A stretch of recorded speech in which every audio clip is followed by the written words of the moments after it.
ஆரம்பிக்கலாங்களா? தம்பி இருக்கியா? லாரி போயிடுச்சா? போவோமா? ஹலோ கைஸ், எல்லாரும் எப்படி இருக்கீங்க? நம்ம இப்போ ஒரு சில இன்ட்ரெஸ்டிங்கான தக்லி சம்பவத்தை பற்றி தான் பார்க்க போகிறோம். பார்ப்போமா? இப்போ நம்ம தமிழ் தக்லி பார்ட் 3 தான் பார்க்க போகிறோம். பார்ட் 1 பார்ட் 2 லிங்கை டிஸ்கிரிப்ஷன்லையும் கமெண்ட்லையும் கொடுத்துருக்கேன், வேணுங்கிறவங்க பார்த்துக்கோங்க. பார்ட் 2 10K லைக் ரீச் ஆனால் பார்ட் 3 போகிறேன்னு சொல்லியிருந்தேன். ஆனால் நான் எதிர்பார்த்த விட ரொம்ப வேகமாக பார்ட் 2க்கு 10K லைக் தந்துட்டீங்க. அந்த வீடியோ இப்போ 21K லைக்கில் இருக்குது. ஸோ உங்களுக்கு அந்த வீடியோ ரொம்ப பிடிச்சிருந்தனால இந்த வீடியோக்கு 15K லைக் வந்தால் நான் பார்ட் 4 போடுறேன். ஓகே, இப்போ நம்ம தக்லீஃபை பார்க்கலாமா? இப்ப வர எல்லா புக்ஸ் மூவிஸ்லயும் சேர சோழ பாண்டியர்கள் தங்களுக்குள்ள அடிச்சுக்கிட்டதை மட்டுமே தான் பேசுறாங்க. பின்ன 3 பேருமே அடிச்சுக்கலையான்னு கேட்டா ஆமா, அது உண்மைதான். 3 பேருக்குமே பல தடவை போர் வந்திருக்குது. ஆனா இவங்க 3 பேரை தவிர 4வது தமிழ்நாட்டுக்குள்ள யாராவது வரணும்னு நினைச்சா சேர சோழ பாண்டியர்கள் 3 பேருமே சேர்ந்து மூவேந்திரா தமிழ்நாட்டை பல தடவை காப்பாத்திருக்காங்க. இதை பத்தி யாருமே பேசுறது இல்ல. 3 பேர் ஒன்னு சேர்ந்து பல தடவை தமிழ்நாட்டை காப்பாத்திருக்காங்க. இது ஒரு மறைக்கப்பட்ட வரலாறாவே இருக்கு. இந்த மறைக்கப்பட்ட வரலாறுல இருந்து ஒரே ஒரு எக்ஸாம்பிள் தான் பார்க்க போறோம். 293 BC, அதாவது 293 கிமுல மௌரிய பேரரசு தமிழ்நாட்டை தவிர மொத்த இந்தியாவுமே கைப்பற்றிட்டாங்க. முழு இந்தியாவையும் முதல்ல கைப்பற்றின கிங்டம் மௌரிய கிங்டம் தான். இப்ப இருக்க ஆந்திரா கர்நாடகாவை கைப்பற்றி அங்க பாலிங்கிற ஒரு நகரத்தை அமைச்சு அதை தலைநகரம் அமைச்சிருந்தாங்க மௌரியர்கள். அடுத்து தமிழ்நாட்டை கேப்சர் பண்ணணும்னு பாலியில இருந்து சேர சோழர் பாண்டியர்கள் மேல போர் தொடுக்கிறாங்க மௌரியர்கள். சேர சோழர் பாண்டியர்கள் மேல தனித்தனியா தான் போர் தொடுத்திருக்காங்க மௌரியர்கள். ஆனா அதுலயே சேர மன்னர் அதியமான் மௌரியர்களை தோக்கடிச்சு வட்டாறு வரை துரத்தி அடிச்சிடறாரு. ஆனா மௌரிய அரசு இதோட விட்டு கொடுக்கறதா இல்ல. தனித்தனியா இருக்க சேர சோழ பாண்டியர்களை தோக்கடிக்க முடியலங்கிற கோவத்துல மௌரிய பேரரசோட மொத்த படையை கொண்டு போய் சேர சோழ பாண்டியர் முன்னாடி நிறுத்தினாதான் அவங்களை தோக்கடிக்க முடியும்னு மௌரியர்களோட மொத்த படை தமிழ்நாட்டுக்கு கொண்டு வர்றதுக்காக பாலியிலிருந்து தமிழ்நாடு வரை ஒரு ரோடு போட்டிருக்காங்க. மௌரியர்களோட படை வர்றதுக்காகவே அந்த ரோட போட ஆரம்பிச்சிருக்காங்க. அந்த ரோடு போட்டு முடிக்க 3 வருஷம் ஆகிருக்கு.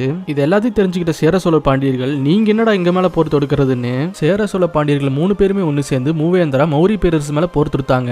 இந்த போரை சற்று மௌரிய பேரரசு எதிர்பார்க்காதனால இந்த போர்ல முக்காவாசி மௌரிய வீரர்கள் இறந்துட்டாங்க. அதனால பாலி தலைநகருக்கே திரும்பிட்டாங்க மௌரிய பேரரசு. ஆனா மூவேந்தர்கள் மௌரிய பேரரசு பின்வாங்கினாலும் அவங்களை விடல. பாலிக்கே அவங்களை துரத்திட்டு போய் பாலியவே கைப்பற்றினாங்க மூவேந்தர்கள். பாலிலிருந்து மௌரிய பேரரசு துரத்தி அடிச்சாங்க. ஆனா இதோட நிறுத்தல மூவேந்தர்கள். மௌரியர்கள் பிடிச்சு வச்சிருந்த கலிங்கத்து மேலே போர் தொடுத்து கலிங்கத்திலிருந்து மௌரியர்களை விரட்டி அடிச்சு கலிங்க நாட்டு மன்னனுக்கு திருப்பி கலிங்கத்தை கொடுத்து மூவேந்தரோட ஒற்றுமையோட பலத்தை மௌரிய பேரரசுக்கு காமிச்சிருக்காங்க மூவேந்தர்கள். இந்த சம்பவத்துக்கு அப்புறம் தமிழ்நாட்டு பக்கமே தலை வச்சுப்பட்டுக்கல மௌரிய பேரரசு.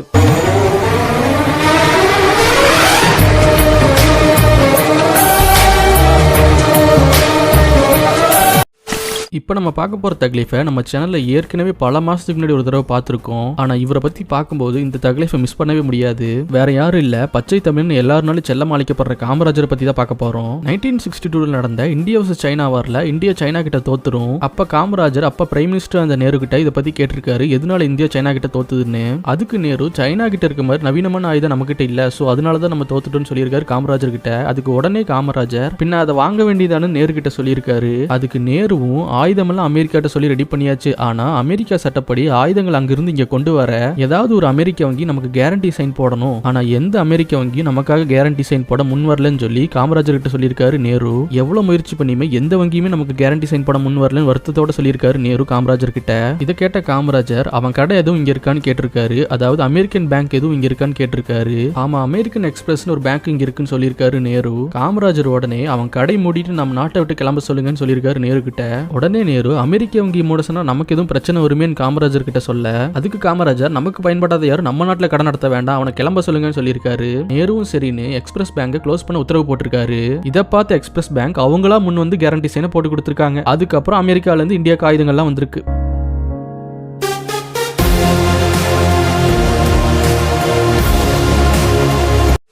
காமராஜர் எதுக்கு கிங் மேக்கர்னு சொல்றாங்கிறதுக்கு ஒரு எக்ஸாம்பிளா தான் பார்க்க போறோம். ஒரு தடவை காமராஜர் நேருவை பார்க்க டெல்லி போயிருந்த சமயத்துல நேரு எப்போ இருக்க உற்சாகத்தோட இல்லாம ரொம்ப சோகமா இருந்திருக்காரு. இதை பார்த்த காமராஜர் நேரு கிட்ட ஏன் இப்படி சோகமா இருக்கீங்க என்னாச்சுன்னு கேட்டிருக்காரு. நேருவும் சோக குரலோட ராணுவ தளபதி திம்மையாக்கும் ராணுவ அமைச்சர் கிருஷ்ணமேனனுக்கும் ஒத்தே போக மாட்டேது, 2 பேரும் எதிரும் புதிரமாவே இருக்காங்கன்னு சொல்லியிருக்காரு. ராணுவ தளபதி திம்மையா நம்ம ஒண்ணு சொல்ல அவர் ஒண்ணு செய்யன்னு இப்படி முரண்பாடா தான் போயிட்டே இருக்குன்னு சொல்லி நேரு சொல்லியிருக்காரு காமராஜர் கிட்ட. அப்ப இருந்த ஏர்போர்ஸ் நேவி மிலிட்டரின்னு திம்மையா தான் முப்படைக்கு தளபதியா இருந்திருக்கு. இருக்காரு. ராணுவ விஷயமா இருக்கனால இந்த சிக்கலை எனக்கு எப்படி தீக்கிறதுனே தெரியல காமராஜ்னு சொல்லியிருக்காரு நேரு. இதை கேட்ட காமராஜ் சிம்பிளா திம்மையாவை ப்ரமோஷன் பண்ணி அவருக்கு கேபினட் அந்தஸ்து கொடுத்து அவர் 6 மாசம் வெளிநாடுகளை சுத்த சொல்லி எந்தெந்த நாடுகளில் புது ராணுவ தளவாடங்கள் வந்திருக்கு, புது ஆயுதங்கள் வந்திருக்குன்னு பார்த்துட்டு வர சொல்லுங்கன்னு சொல்லியிருக்காரு காமராஜ். உடனே நேரு இந்த பிரச்சனை இதை எப்படி தீர்த்து வைக்கும் காமராஜ்னு கேட்க அதுக்கு காமராஜர் திம்மையா 6 மாசம் வெளிநாடுகளுக்கு போயிட்டு திரும்ப வர்றக்குள்ள முப்படைகளுக்கு ஒரே தலைவர் திம்மையாங்கிறத பிரிச்சு முப்படைக்கு 3 தலைவர் நம்ம ஆட்களை போட்டிருக்கேன்னு சொல்லியிருக்காரு காமராஜர். உலகத்தோட மிகப்பெரிய வளர்ச்சான இந்தியாவோட மிலிட்டரி பிரச்சனைய ஒரு படிக்காத பச்சை தமிழன் காமராஜர் சிம்பிளா தீர்த்து வச்சிருக்காரு. இந்திரா காந்தி பிரதமராக இருக்கிறார். தமிழ்நாட்டில் ஒரு இடைத்தேர்தலில் வெற்றி பெற்று காமராஜர் டெல்லிக்கு போகிறார். பாராளுமன்றத்திற்குள்ள சாதாரணமா போறார். இவர் தலையை பார்த்த உடனேயே இந்திரா காந்தி பிரதமர் நாற்காலியில் எழுந்து நின்று வணக்கம் சொல்கிறார் காமராஜர். உடனே எல்லா அமைச்சரும் எந்திரிச்சு வணக்கங்கிறான். ஆளுங்கட்சி எம்பிக்கள் எல்லாரும் பண்ணான், எதிர்கட்சிகள் எல்லோரும் எந்திரிக்கிறான். இந்திய நாட்டுடைய வரலாறுல இன்று வரை ஒரு பாராளுமன்ற உறுப்பினர் முதல் அந்த பாராளுமன்ற வளாகத்துக்குள்ளே அரங்கத்திற்குள்ளே நுழைகிற போது ஒட்டுமொத்த பிரதமர்கள் இருந்து எல்லா எம்பிக்களும் இருந்து வணக்கம் போட்டது என்பது தலைவர் காமராஜர் மட்டும் தான். இது வேற எவ்வளவு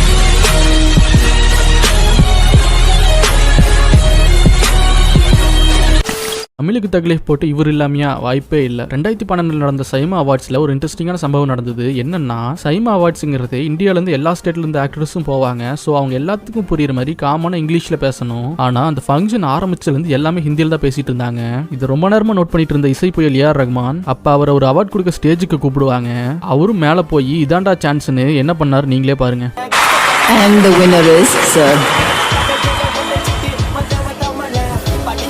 இந்த ஐஃபா சிறந்த நடிகருக்கான விருது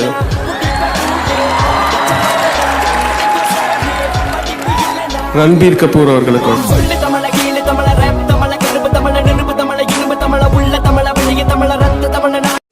தமிழுக்குன்னு ஒரு வீடியோ எடுத்தா எல்லா வீடியோல இந்த ஆள் வந்தாடுறாரு. வேற யாரும் இல்ல, நம்ம தலைவர் ஸ்ரீகாந்த் தான். இப்ப அவர் என்ன பண்ணதை பார்க்க போறோம்னா லைவ் ஐபிஎல் மேட்ச்ல இன்டர்வல் அப்போ கமெண்டேட்டர்ஸ் பேசிட்டு இருப்பாங்க ஹிந்தியில.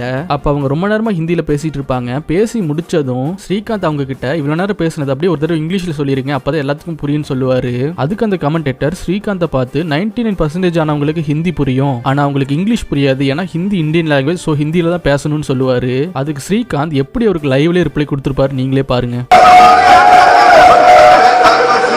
Excuse me, Mr. Sidhu, people like us who don't understand Hindi, please can you translate whatever you said in English a little bit? Boss, आवाज़ें खत्म लगा रहा है खुदा. 99% people understand Hindi and they don't understand English because this is an alien language. Hindi बोला करो आप, मैंने तभी तो बोला है आपको. इतना अच्छा हिंदी बोलते हैं, ना तमिल में पैसे और यार पूरी मारा. ना पूरी मारा. ना पैसे और यार पूरी मारा.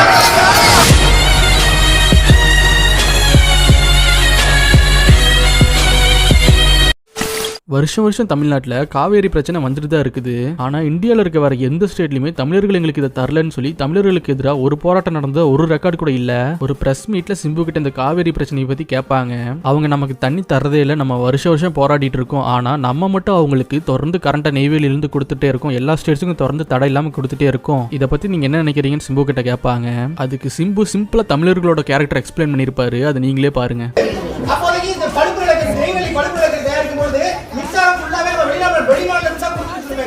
நமக்கு போக வெளிநாட்டுக்கு கொடுக்கணும் யாருமே சொல்லல. ஆனா இங்க 8 மணி நேரம் கரண்ட் கட்டிங் இப்ப இருக்குது. ஆனா காவேரியில இப்ப எல்லா மக்களுக்கும் தண்ணி போகாம இப்படி தண்ணி வருங்க. அது என்னது நியாயமா இருக்குன்னு நினைக்கிறீங்க? நான் சொல்ல வரது என்னன்னா, ஒரு நண்டு என்ன கடிச்சாலும் அதை தூக்கி நான் போடுறேன், என்னங்க உங்களை அதை கடிக்குது, எதுக்கு அதை காப்பாத்துறீங்கன்னு கேக்குறீங்க. கடிக்கிறது அதோட வேலை, காப்பாத்துறது தாண்டா தமிழ்நாடு.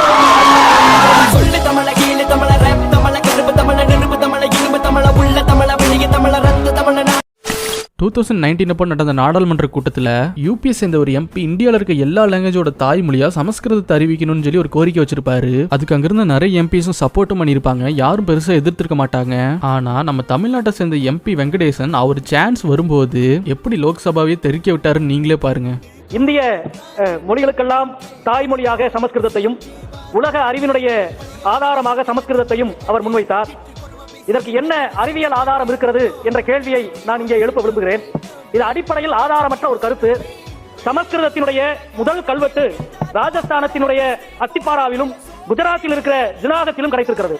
அந்த கல்வெட்டின் காலம் கிபி 1ஆம் நூற்றாண்டு. ஆனால் தமிழ் மொழியில் கிடைத்திருக்கிற முதல் கல்வெட்டு மதுரையில் மாங்குளத்திலும் தேனியில் புள்ளிமான் கோம்பையிலும் கிடைத்திருக்கிறது. இந்த கல்வெட்டின் காலம் கிமு 6ஆம் நூற்றாண்டு. சமஸ்கிருத கல்வெட்டு கிடைத்ததற்கு 700 ஆண்டுகளுக்கு முன்பு தமிழ் கல்வெட்டு கிடைத்திருக்கிறது. சொல்லுங்கள், எது மூத்த மொழி? உங்களை விட 700 ஆண்டு வயதானவர்கள் நாங்கள். 2000 வருடத்துக்கு முன்பு சமஸ்கிருதத்தில் இவ்வளவு இலக்கியங்கள் இருக்கிறது. ஒரு பெண்ணாவது எழுத்தாளர் சமஸ்கிருதத்தில் உதயமாகி இருக்கிறாரா?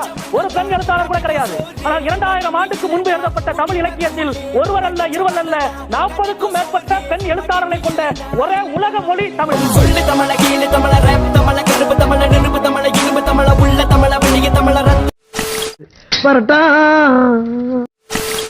Yeah.